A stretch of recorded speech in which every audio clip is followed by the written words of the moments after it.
अब ये जो बोल रहे हैं ब्रजभूषण जी, वो उनकी वॉइस नहीं है, वो खाली उनका फेस है। उसके पीछे जो बुलवार हैं वो कौन लोग हैं जिन्होंने इस पूरे सिस्टम पे कब्जा कर रखा है। इसके पीछे जो सोची समझी रणनीति है वो ये है वोटों का ध्रुवीकरण। अब ये क्या करेंगे, इस पूरे मूवमेंट को जाट वर्सेस यादव बना। नमस्कार, हिंद वॉइस में आपका स्वागत है। मैं हूं इकराम। हमारे साथ हैं स्वामी हर्षानंद योगाचार्य जी हैं। किसी परिचय के मोहताज नहीं, आप लोग अच्छी तरह से जानते हैं, आते रहते हैं अक्सर हमारे चैनल पर भी और तमाम और चैनल पर भी। आज जो बात करने का है मुद्दा है वो है दिल्ली में महिला पहलवान जिस तरह से धरने पर 23 तारीख से बैठी हुई हैं। दिल्ली पुलिस की तरफ से एफआईआर भी दर्ज हो चुकी है सुप्रीम कोर्ट के आदेश से, लेकिन कोई गिरफ्तारी नहीं हुई। ब्रिजभूषण सिंह लाइव करके वीडियो पे ये भी बोल रहे हैं मेरी गलती हो तो जूता मार देना।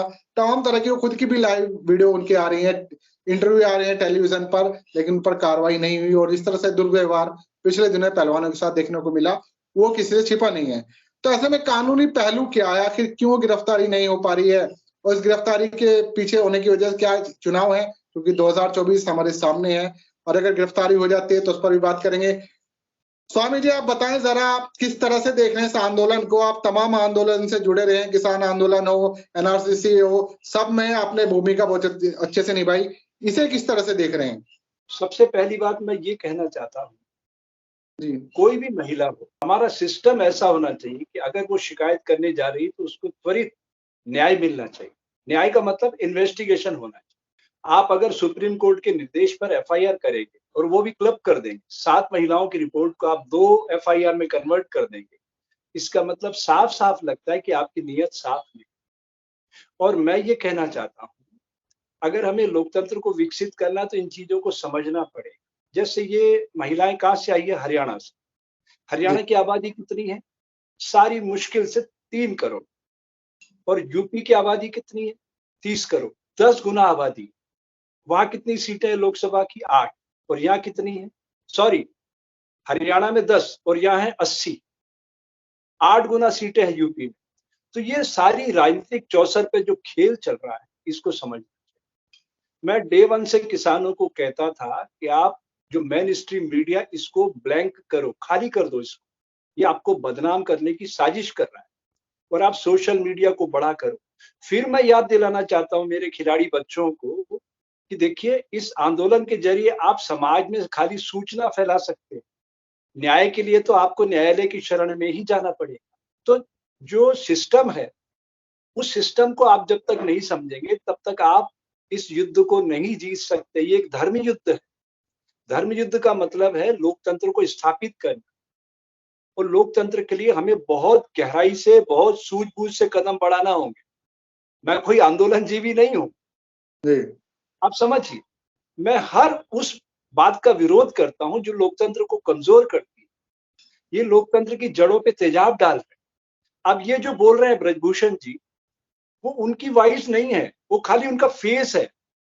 उसके पीछे जो बुलवार हैं वो कौन लोग हैं जिन्होंने इस पूरे सिस्टम पे कब्जा कर रखा है। अब CP, commissioner of police Delhi, एक व्यक्ति पूरे सिस्टम को कैसे खत्म कर सकता है ये आप देख लीजिए। और वो व्यक्ति किसके अंडर में आता है? गृह मंत्री के। आप बात को समझिए। तो उसको किसको रिपोर्ट करना है? गृह मंत्री। और गृह मंत्री उसको कब बैठाएगा? जब वो उसके कहने पे चलेगा।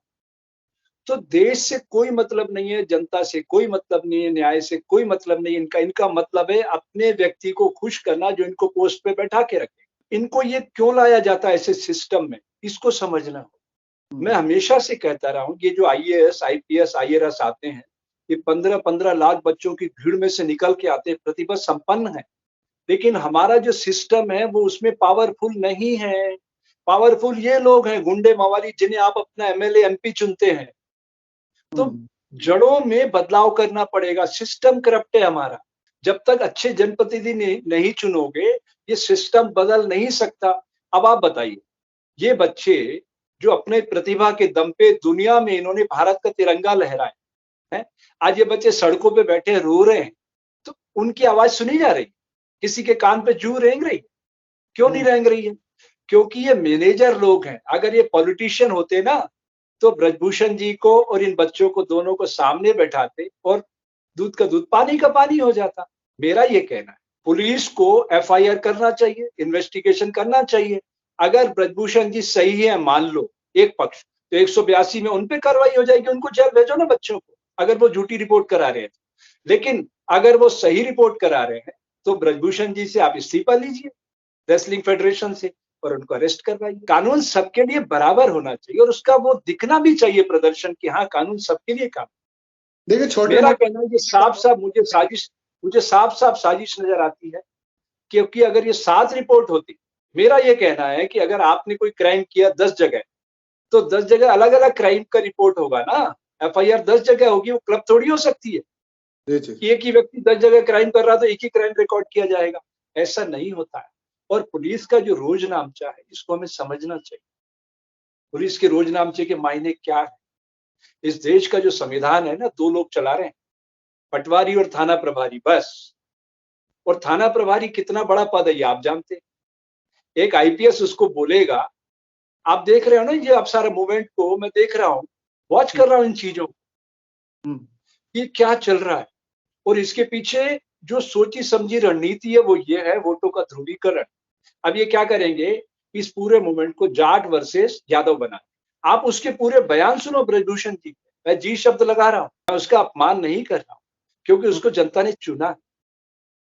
लेकिन हमारे देश की जनता तो इतनी भोली है, 2019 में हमारे पंत प्रधान जी कह रहे थे मुझे देखो मेरी कैंडिडेट मत देखो। अब हमें नहीं पता था कि ब्रजभूषण के ऊपर इतनी चार्जशीट लगी हुई, 38-40 मुकदमे रहे उसके खिलाफ, टाडा का आरोपी रहा है। तो कितने कमाल की बात है कि अपराधियों का कितना तिलिस्म है समाज में कि हम उन्हें अपने वोट से इतनी ऊंचाई पे भेज देते हैं। तो गलती तो हम करते हैं ना, तो सुधार भी हमें करना होगा। अब मैं किसानों को और हमारे खिलाड़ियों को प्रार्थना करना चाहता हूँ कि आप लोग ठीक है, इस प्रदर्शन के जरिए आप अपनी शक्ति का सिर्फ प्रदर्शन ही कर सकते हैं। आपको काम तो जुडिशरी के थ्रू जाना पड़ेगा, न्यायालय की शरण जाना पड़ेगा, वही आपको मदद कर पाएगा। तो आपकी जो लीगल टीम है, और मैं खिलाड़ियों से एक प्रार्थना और भी करना चाहता हूं कि देखो ये मैनेजर कंपनी है, नाग कंपनी, इनको कोई फर्क नहीं पड़ता आप करोड़ों लोग इकट्ठे कर दो, लेकिन आप इंटरनेशनल खिलाड़ी हो, आप अपने फेसबुक, इंस्टाग्राम या आपके पास जो भी सोशल प्लेटफॉर्म है उनका बेहतरीन इस्तेमाल करके दुनिया में इनको दिखाओ, एक्सपोज करो इनको वर्ल्ड में, क्योंकि आपकी पहचान तो पूरी वर्ल्ड वाइड है, सारी दुनिया आपको जानती है। तो वर्ल्ड में आप अपने मैसेज 1-1, 2-2 मिनट के छोटे छोटे क्लिप बना के, दिन भर आप वहां बैठे हो जंतर मंतर पे, आपको मतलब वो चाहते हैं कि बारिश हो रही तो आप उसी बारिश के अंदर सो, गद्दे भी नहीं दिए जाएंगे, वो बेड भी आपके हटा लिए जाएंगे, आपका पानी, बिजली, जो जीवन की बुनियादी सुविधाएं हैं, जो जिम्मेदारी होती है शासन की, सिस्टम की, वो भी नहीं कर रहे हैं ये लोग, और ये जेल का डर दिखा रहे हैं। आज अनकी खाप पंचायतों का वहां पे अधिवेशन था जंतर मंतर। अब खाप पंचायतें इसमें जो निर्णय लेंगी उसके हिसाब से वो कदम बढ़ाएंगे, वो उनका अपना कदम। बात को समझना, मैं बहुत साफ साफ कह रहा हूँ, हरियाणा में कितना वोटर है, उसका 10 गुना वोटर यूपी में है। उनको जब किसान आंदोलन चल रहा था, मैंने किसानों से कहा था उनको हरियाणा से, पंजाब से कोई लेना देना नहीं है, उनको ये बेल्ट देखना है हिंदी वाला, उसमें मध्य प्रदेश, राजस्थान, छत्तीसगढ़, यूपी, देखो ज्यादा सीटें कहां पर है लोकसभा, आप समझ। तो ज्यादा कैंडिडेट उनके आएंगे, सरकार उनकी बनेगी, सरकार उनकी बनेगी तो आपकी सुनेगा कौन। जब NRC वाले प्रोटेस्ट कर रहे थे अपना शाहीन बाग पे, कहना चाहते हैं जब तक यूपी के लोग साथ नहीं देंगे ये मामले आपको एक घटना याद है, केंद्र का मंत्री वहां बोल रहा था कि गोली मारो, पब्लिक फोरम पे आकर के देश का एक जिम्मेदार मंत्री बोलता है गोली मारो, क्या किसी ने संज्ञान लिया? आप बोल के देखिए 2 मिनट में पुलिस आपको उठा लेगी, आपको खोज लेगी टावर से कि आप कौन से सैटेलाइट से कहां से बोल रहे हैं, 2 मिनट भी नहीं लगेंगे। तो देश का कानून एक जैसा दिखना चाहिए, नहीं दिख रहा है तो लोगों का विश्वास टूट रहा है। अब इस लोगों के विश्वास को कायम करने की सबसे बड़ी जिम्मेदारी किसकी है? जुडिशरी, न्यायालय की। पर आप न्यायालय में जाओगे तभी तो आपको वहां से न्याय मिलेगा, बात यह है, क्योंकि न्यायालय अब सो मोटो संज्ञान नहीं लेगा, वो जमाना चला गया। अब आपको अप्रोच करना पड़ेगी, आपको न्याय पाना है तो मेहनत आपको करना पड़ेगी, तभी आपको न्यायदान होगा, नहीं तो नहीं मिल पाएगा। मैं ये कहना चाहता हूँ। पुलवामा साइडलाइन हो गया, बेरोजगारी खत्म हो गई, नोटबंदी, GST, जिसपे सब बातें होना थी, 20,000 करोड़ का इन्वेस्टमेंट जो शेल कंपनियों को आया डिफेंस मिनिस्ट्री में, कितना बड़ा मुद्दा है, तो सब कहीं खो गए ना। बहुत बहुत ठीक है। शुक्रिया स्वामी जी, आपने वक्त दिया, इस पूरे मुद्दे पर अपनी राय रखी और बच्चों को क्या करना चाहिए, पहलवानों को क्या करना चाहिए, वो सारी चीजें बताई और इसकी आड़ में क्या कुछ छिपाया जा रहा है ये भी क्लियर किया। किसी और एपिसोड में इनसे मुलाकात होगी, तब तक के लिए दीजिए इजाजत।